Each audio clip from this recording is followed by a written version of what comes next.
A'udzu billah, bismillah, alhamdulillah, wassalatu wassalamu ala rasulillah wa ala alihi wa sahbihi wa man wala. Amma ba'd, fa inna Allah ta'ala yaqul a'udzu billahi minasy syaithanir rajim. Bismillahirrahmanirrahim. Wala tahinu wala tahzanu wa antumul a'launa in kuntum mu'minin. Shadaqallahul azim. Ikhwatal imani wal islami rahimani wa rahimakumullah. Rahmatan kamilah syamilah jami'ah min dari dunia ila daril akhirah. Saudara-saudara seiman dan seagama, segenap pengurus dan seluruh keluarga besar Masjid Jami Baitus Salam yang selalu dirahmati oleh Allah Subhanahu wa taala dengan rahmat yang meliputi segala sesuatu, dengan rahmat yang sempurna dari dunia dan akhirat. Ayat yang saya baca adalah surat Ali Imran 139.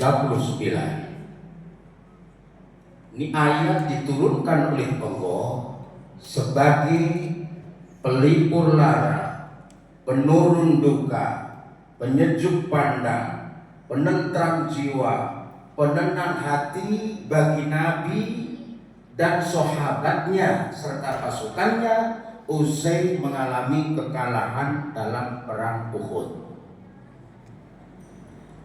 Ketika perang Badar menang umat Islam, jumlahnya hanya 313 melawan orang-orang kafir yang jumlahnya mencapai 1000. Tapi menang. Kenapa? Karena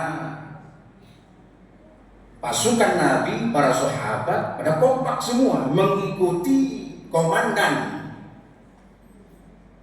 yaitu baginda Rasul Sayyidina Muhammad SAW. Apa kata Nabi? Itu yang mereka laksanakan. Maka diberi kekuatan oleh Allah dan kemenangan mutlak. Sehingga sahabat-sahabat yang ikut dalam perang Badar itu disebut Abqalu Badrin, pahlawan perang Badar, bukan syuhada. Kalau syuhada terkenal dengan syuhada Uhudin, para syuhada Uhud yang gugur. Nah, pahlawan perang Badar itu antara lain, coba kita sebutkan: Abu Bakar, lalu Umar, lalu Utsman tidak, Ali, kemudian Zubair bin Awam dan banyak lagi. Kenapa Sayyidina Utsman tidak ikut? Diperintah oleh Nabi untuk menjaga istrinya Ruqayyah yang sedang sakit parah. Ruqayyah ini putri Nabi. Benar, usai perang Badar meninggal dunia. Akhirnya Nabi perintahkan sahabat Utsman untuk menikahi adiknya yang bernama Ummi Kulsum, putri Nabi juga. Maka Sayyidina Utsman mendapat julukan Dzun-Nurain, yaitu sahabat yang mempunyai dua cahaya, yaitu putri Nabi dua-duanya. Nah, oke, kita tinggal perang Badar, masuk ke perang Uhud. Perang Uhud jumlah umat Islam 1000. Dari Kiai As-Sohari. Waduh, kalau tahu ada beliau saya nggak mau ceramah. Kalah tua saya. Tapi karena referensi beliau juga ya harus ceramah juga. Kalau kata beliau datang ya melalui putranya WA, saya jawab, kalau saya bahasakan oleh lisan saya bilang siap. Siap aja Pak Kiai yang nyuruh, saya siap saja. Jangankan cuma gelinding dari Buaran 2 ke Kobra, dekat sekali. Kemana aja siap saya. Bahkan saya Papua, saya ke Bintuni, Manokwari, Jayawijaya, Timika, Sorong, Fak-Fak misalnya. Bahkan sebelum musibah di Biren, sebulan sebelum musibah saya ke sana juga memenuhi undangan. Nah, alhamdulillah saya ini penceramah sudah cukup lama. Sejak kecil saya sudah ceramah-ceramah, lahir langsung ceramah. Ibarat kata seperti itu. Sudah sampai ke apa itu Thailand, Masjid Agung Patani sudah pernah, bahkan sampai ke Malaysia, sampai ke Brunei, sampai ke Singapura sudah, alhamdulillah. Dan nanti insya Allah Amerika, Jepang, Belanda, Australia dan negara-negara Eropa jika ada yang undang. Perang Uhud jumlah umat Islam 1000. Ini ceramah nggak lama, 2,5 jam kan? Masya Allah saya dengerin imam tadi, Masya Allah senang saya, suaranya bagus. Dari keluaran Mustafawiyah, Mandain Natal, mantap. Saya pernah kesana itu, pesanan bubuk-bubuk begitu, Masya Allah. Saya dengerin tadi, saya hayati bacaannya persis imam di Masjid Baitul Salam. Ini bacanya menurut Syekh Ayub, betul kan? Kebetulan dia cepat kan?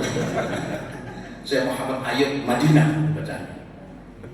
Jadi di apa namanya, baca apa adanya, yang mat jaisnya dibaca. Sebab kadang-kadang kalau di Makkah itu imam-imam sana yang jais nggak dibaca, bagusnya dibaca, beda-beda namanya. Ini jadi nerangin tajwid jadi. Jumlah umat Islam di perang Uhud berapa? 1000. Orang kafir 3000. Kemudian yang 1000 itu kurang 300. Kenapa? Karena terprovokasi oleh provokator munafik yang bernama Abdullah bin Ubay bin Salul. Ayo nggak usah ikut. Nanti kalau Muhammad dan sahabat menang kan kita udah terdaftar nama kita di situ. Kalau kalah itu yang kita mau. Itu munafik begitu tuh. Bener. Awalnya menang, pasukan orang-orang kafir ditumpas oleh pasukan sahabat Nabi, termasuk ada Sayyidus Syuhada, paman beliau Hamzah bin Abdul Muthalib. Mundur orang-orang kafir. Pasukan Islam terlena. Mereka rebutan ghanimah, rampasan perang.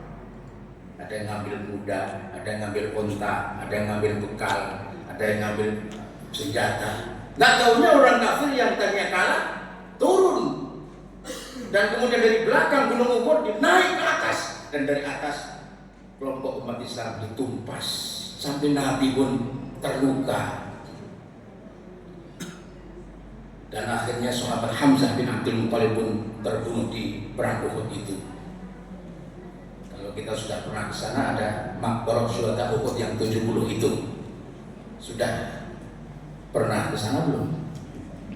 Pengen nggak? Jawab dong. Kabul insya Allah doa di bulan Ramadan ini. Pengen ke Mekah?